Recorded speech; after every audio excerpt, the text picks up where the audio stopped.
Another couple inches and we'll be done. Thanks, pulleys.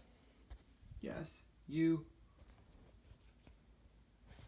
Carps Bees, and we are bottling our honey. So the glass is cued on this side. We have our 5-gallon bucket. It has a honey gate on the bottom. It's on the stand. And so we are ready to start filling these jars. See, we've already started over here, but we got a ways to go with this 5-gallon bucket of honey. So let's get to it.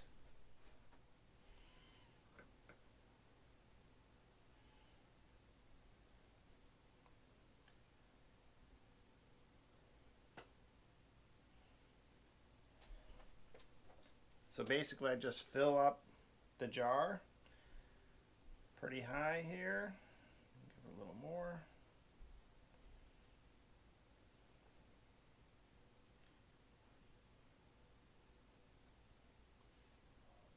Wait till the drips kind of stop. So this is my own invention, so it's not a dripless system. Here, actually, I'll zoom in a little closer. All right, so once the drips kind of stop, or you get a break in drips here, like we are about ready to have, I just set another glass there. I set this aside. We'll put a lid on that in a little bit, and then just do the next one. 11 ounce. They're just really pretty tall glass jars, so that's why I bought them. And then a little bit off to the side there.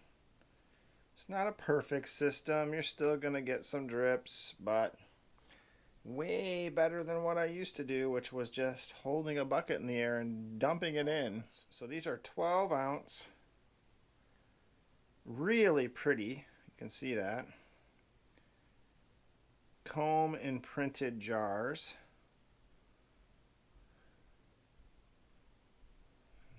Go. We'll get ready for the next one here. I just love them. They don't sell as well as I would expect, but I think they're great. Probably because I do charge just a tiny bit extra for these because of the design. But there you go. Always got to have, remember, we just have this loosely, this honey gate's just, loosely closed here, so I could slow down a little bit, probably would have better success here with not spilling. But there you have it. But I always want to go fast, so here we go.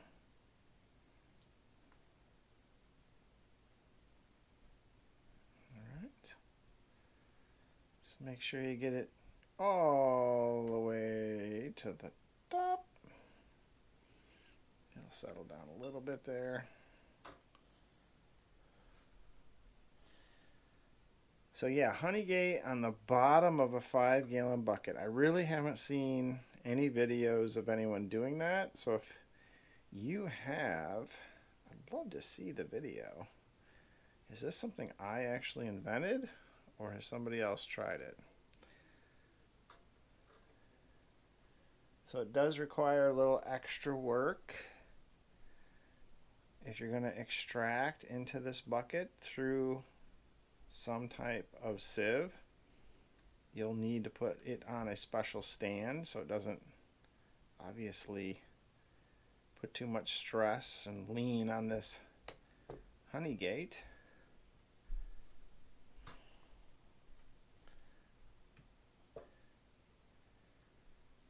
But other than that, it's always got to kind of be lifted up and setting on something, which is, not the greatest thing in the world. But for this advantage here, we're going to get a little extra out of each batch here using this system. And you can do it from the side with a regular honey gate, I know. But I just like the kind of underneath it reminds me of some of the more advanced equipment and how it works without the price. So here we go. We're going to switch now over to pints. I want to make sure we get a bunch of pints here. That's one of the most popular sizes. And today we're using very nice glass here, which is the Ball canning jars. I really like their decorations on the front. So the Ball mason jar. I also like that they put, you know, how full it is on the side and cups. So that's kind of cool. I do have some that are a little less expensive. They don't have all that fancy imprinted design on them. But I will guarantee that the honey will taste the same.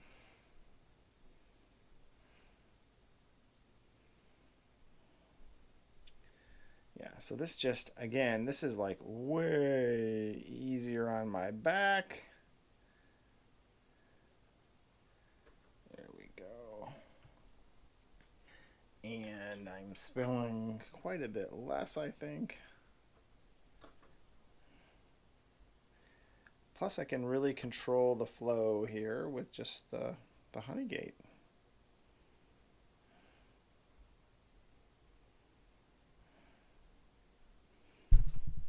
Oop. Again, it's not a no drip system. If you want to go out and pay $500,000, whatever it is for that type of stuff, go nuts. More power to you. I'm going to stick with my food grade bucket and my $4 honey gate.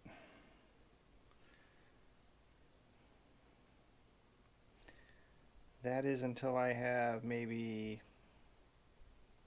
25-gallon buckets to deal with or something. Normally, when I'm not filming, I just put on a little music or listen to some YouTuber talk about bees, and it's quite relaxing.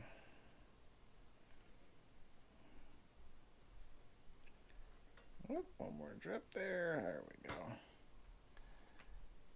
And so, I mean, and it also gives you a chance to think about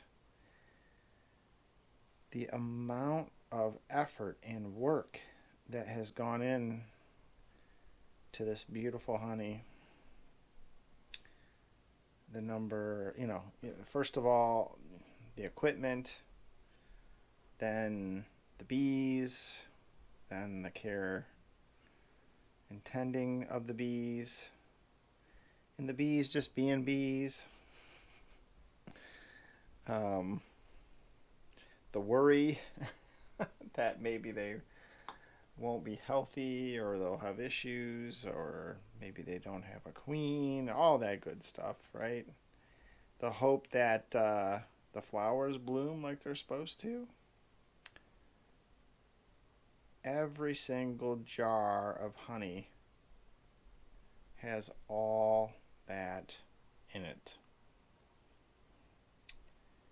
To me, that's one of the most amazing things about this whole saving the bee thing.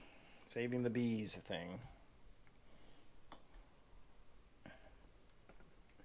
Like, I just thought this was a neat little candy jar.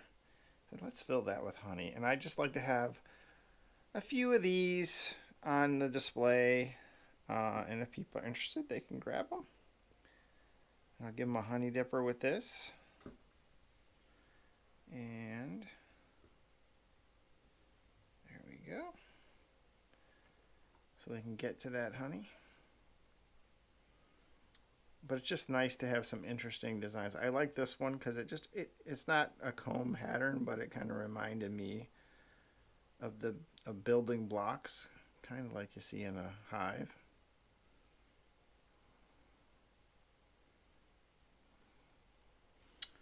And there you have it. And here's the larger bear size.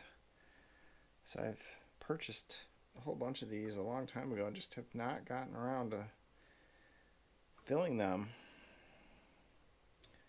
The 8-ounce bears do pretty good, so I haven't really felt a big need to use the larger size, but that's okay. We're about ready to do that. Oop, don't miss any. There you go. Right to the top. Here, let's finish off. I only have a couple more of these 8-ounce bears left, so we're just going to finish those off.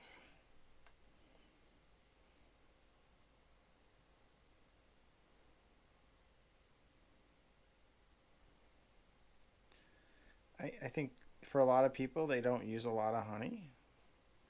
So these little 8-ounce bears are kind of nice because they last, you know, if you're not using a ton of honey, then it's just a little bear that can sit on your table. Looks pretty nice.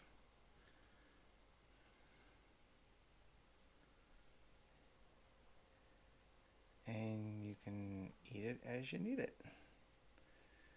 If you are a high volume honey consumer, then you probably want to go pint.